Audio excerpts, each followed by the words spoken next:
For many on Kangaroo Island's idyllic coastline, fishing is a near daily ritual. Easy peasy. So Andrew, what are we hoping to catch today? Oh, I don't know, mate. We're just going to go and have a look. Yeah, no, there's plenty of fish here. Like there's plenty of whiting just in front of my place. I shouldn't tell everyone that there is. Andrew Neighbour runs a marine wildlife tour business, while Peter Clements is the island's mayor. Just going to head up here on the point. We've got a bit of a rock bar up along here. Caught fish there all my life, basically. Without this water, it would be history.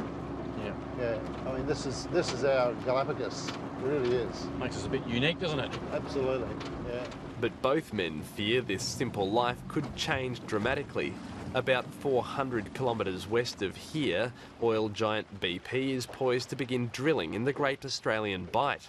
And we sort of look back at, some of the recent disasters in the last few years, and you sort of got to wonder, is it really bloody worth it, This is not just about BP. I mean, BP strike oil there, and they're likely to strike it on the basis of information that they've got.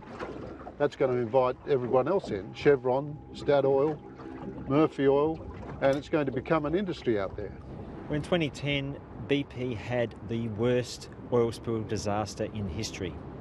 They had a deep sea blowout in the exploration drilling stage, which is the very approval they're pushing for right now in the Great Australian Bight. First up tonight, now the breaking news. In fact, it's heartbreaking news. The Coast Guard is now confirming that the amount of crude oil that is gushing into the Gulf of Mexico is 5 times worse than they thought. In 2010, the risks of oil exploration were made devastatingly clear.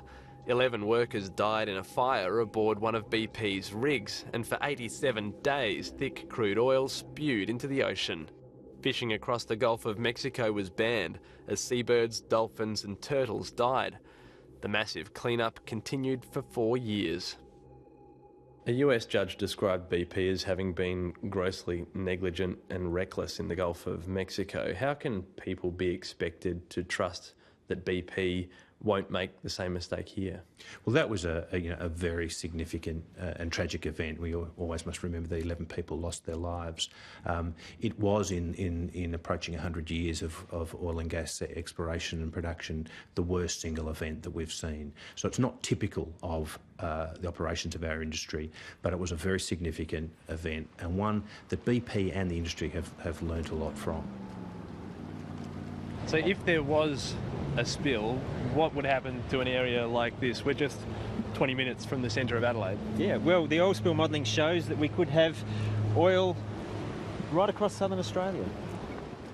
Last year, the Wilderness Society paid for its own independent spill modelling based on Gulf of Mexico oil flows. We've been asking BP to release oil spill modelling for probably 18 months.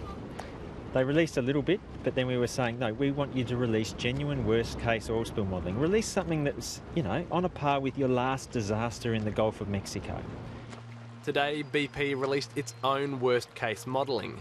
It reveals that if no cleanups are done, a spill could affect 4,000 kilometres of the state's coastline and could reach as far as Western Australia, Victoria, Tasmania and southern New South Wales. Well, the modelling shows that there's the potential, of oil, right across southern Australia. Now, these are risks that we can't afford to be taking. This is one of the most significant whale nurseries in the world. There couldn't be a more inappropriate place to be pushing to turn into an oil field. Is that the problem for a lot of people in these coastal areas, is that they're looking for a guarantee that there'll be no risk of a spill, and that's a guarantee that nobody can give? I think you can look at the track record of the industry. It's been operating for a very long time in the waters between Victoria and Tasmania.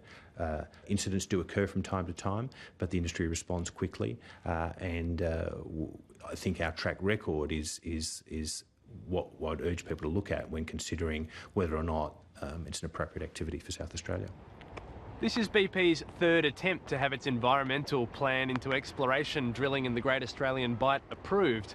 And while there's been fiery opposition, there's also hope in some regional communities that if the company does strike oil, it could turn the Bight into a global oil precinct and kickstart a wave of much needed new investment. They've spent about $10 million building this place, and much of it, of course, is in the hangar, which is massive. While Kangaroo Island's mayor is dead against the project, here in Ceduna it's a different story.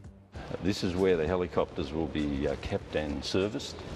There'll be 2 active helicopters and 1 emergency standby. Ceduna's mayor Alan Suter hopes that BP's immense helicopter hangar will be the first of many investments to come. Small country towns are fighting for survival all the time. Most of us are dying, so from our point of view, this is probably the most exciting thing that could happen. Do you have any concerns about the potential environmental impacts of this kind of activity in the Bight? Of course I do, and the whole council is very conscious of that risk. However, BP have been very forthright and have provided us with all of the information that we've asked. We're comfortable that the risk is slight. Personally, I think they've been hoodwinked. I think BP have done a sell job on them, and it's wrong. Back on Kangaroo Island, the fishing is over for today, but the fight against drilling in the Bight is only just beginning. Kangaroo Island is situated right smack bang in the middle of a potential oil slick. It's very likely that 2/3 of this island would need cleaning up after a major oil spill. Ceduna may well, that was a bite, and it's taken my bait. If the environmental plan is approved, then our work really begins from there, because we're not just going to lay down and let it happen. Just got to hope that we don't have a disaster like the Gulf of Mexico. I mean, if we do, it's curtains for us, really.